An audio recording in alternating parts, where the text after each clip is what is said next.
رئیس جمهور افغانستان آقای اشرف غنی، از خدا بترس، از خدا بترس. عذاب خدا خیلی سخته.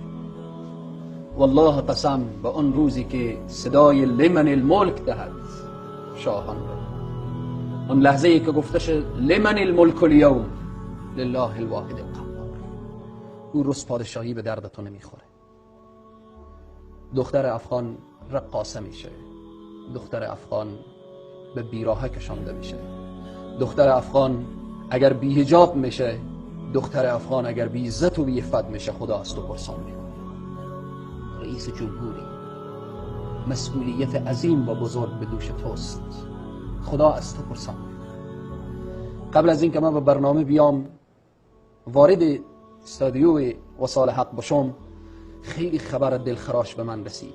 رئیس جمهور، جواب خدا رو چی میدی به پیشگاه الله سبحانه و تعالی؟ از یک طرف دختر مسلمان رقاصه میشه، خواننده میشه، از خدا فاصله میگیره. از یک طرف دیگه که یکی از رسانه ها پخش کرده بود، دختر افغان در سن 16 سالگی معتاد میشه، در زیر پلها در مرکز افغانستان در کنار جمعی از مردان معتادین شب میخوابه. پیشگاه خدا چی جواب میدی؟ دختر مسلمان از آغوش خانه دور شده، معتاد شده. اینهایی که رقاصه میشن، اینهایی که معتاد میشن، اینهایی که از خانه دور میشن، اینهایی که منفور جامعه میشن، کی جواب میدهد؟ اتق الله، بترس از خدا رئیس جمهور، بترس از خدا. از آن روزی که یوم لا ینفع مال ولا بنون، والله قسم سرمایه تو و مال و زندگی تو در حشر به درد تو نمیخوره، الا من اتى الله بقلب سلیم. بترس از روزی که فاذا جاءت الطامة الكبرى، بترس از روزی که فاذا جاءت الصاخه آمده است. بترس. ما چی رئیس وزیر اطلاعات فرهنگ مخاطب کنیم؟ وزیر اطلاعات فرهنگ زیر اثر توست. اینهایی که در افغانستان میآیند مردم را قتل عام میکنن، اینهایی که امروز در افغانستان جهاد میکنن، ملت افغانستان را از دیدگاه رسانه میبینن.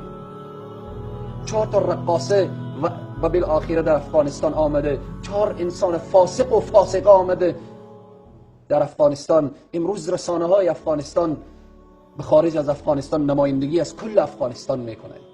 خارج از افغانستان فکر میکنن که کل ملت افغانستان رقاصه شده و کل ملت افغانستان بالاخره به رقص و پایکوبی رو آورده، به بی‌حجابی و برهنگی رو آورده. بترس از خدا رئیس جمهور، بترس از خدا.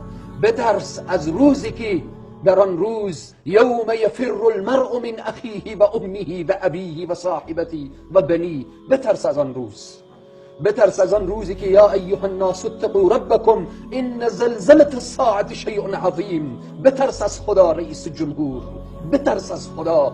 از این بیشتر در افغانستان فساد ترویج ندهی.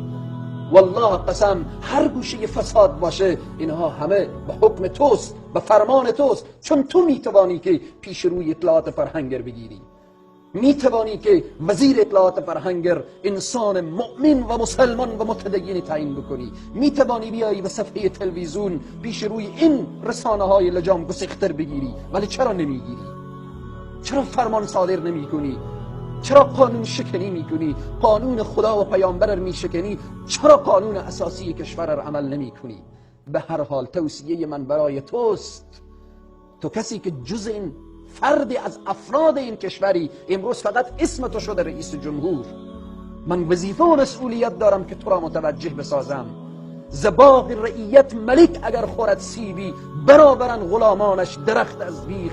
به نیم بیزه که سلطان ستم روا دارد، زنن لشکریانش هزار مرغ در سیر. والله قسم رئیس جمهور اصلاح بشه، زیر دستانش اصلاح میشن. والله قسم رئیس جمهور از خدا بترسه، زیر دستان از خدا میترسن. والله قسم رئیس جمهور اگر ارتباط با الله برقرار کنه، زیر دستانش همه اصلاح میشن. مهمترین اینه که تو قلبی نسبت به همه مسئولین، اگر تو صالح شدی همه صالح میشن، اگر فاسد شدی همه فاسد میشن. همه ارتباط، آبادی افغانستان به تو نگاه میکنه و خرابی افغانستان هم به تو نگاه میکنه. دعوني من كلامي